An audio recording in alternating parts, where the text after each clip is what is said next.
The new Porsche Cup car has finally arrived in iRacing, and in this video I'll show you everything you need to know about the new car and where you can race it. This car directly replaces the previous Porsche 911 Cup car, so this is what will now be racing in all of the series where that raced previously. It does have 10 horsepower more than the previous car, so a little bit more power, but it does have some driving aids that the previous car didn't have, which has been a little bit divisive in the community because some people really enjoyed how cutthroat this car was. It's not going to be quite like that anymore. The previous version of the 911 Cup car had different versions in real life. Some did have TC and ABS, particularly endurance-focused packages, but what we had in iRacing, I believe, was the Porsche Super Cup version, which didn't have that, so we had the hardest version of the car. But now, for this new model, Porsche have standardized this in real life, so all the cars just have TC and ABS, they sell one version, and that's what we've got in iRacing as a result. You can turn off the traction control and ABS if you like. If you put the settings to 0 for each, they are most definitely off in my testing.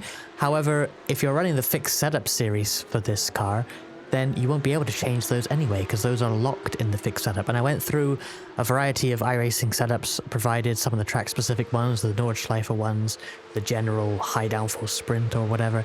They all have it set to 4 for both TC and ABS. The settings go from 0 to 11. They have it on 4 for both. So if you're running the fixed setup series, you will have traction control and you will have ABS. iRacing estimate that the pace difference will be around 1 to 1.5 seconds per lap faster than the previous model for a typical F1 Grand Prix style circuit.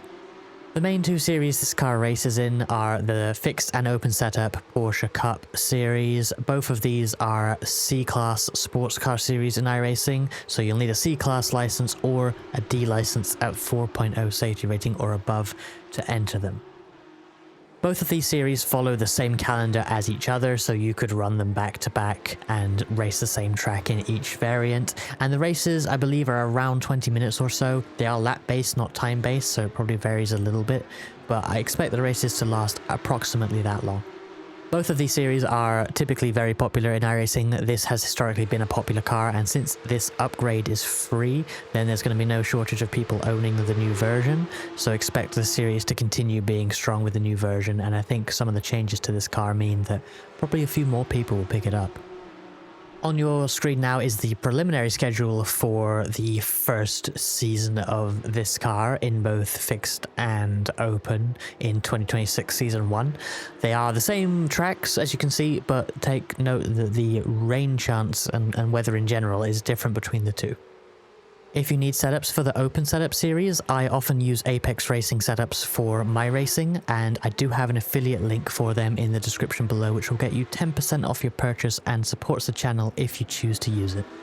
But the sprint series are not the only place you can race this car. There are 2 endurance series where this car races, plus a special event. That is the Nürburgring Endurance Championship and the Nürburgring 24, which has the same cars typically, and also the Creventic Endurance Series. The Nürburgring Endurance Championship runs throughout the year. All the races, shockingly, are at the Nürburgring Nordschleife, and they are all 4-hour races, except for one each season, which is 6-hour. That's typically how it goes. There is also the Nürburgring 24 special event. This is separate from that series, but it typically has exactly the same cars, and obviously it's a 24-hour endurance. The Porsche Cup is in both of those in previous years. I expect it to continue next year. The Creventic series is a little less known, I feel. It doesn't seem too popular.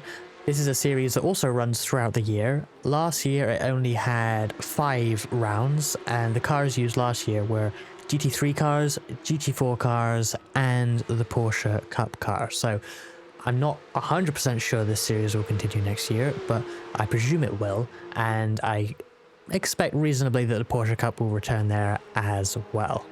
In 2025, the first 4 rounds were 12-hour team races, and the last round was a 24-hour race. If you're on the fence about buying any other recently added cars in iRacing, check my other guides in the playlist on the screen now, or check out my failures in the iRacing Creator Series. Catch you later.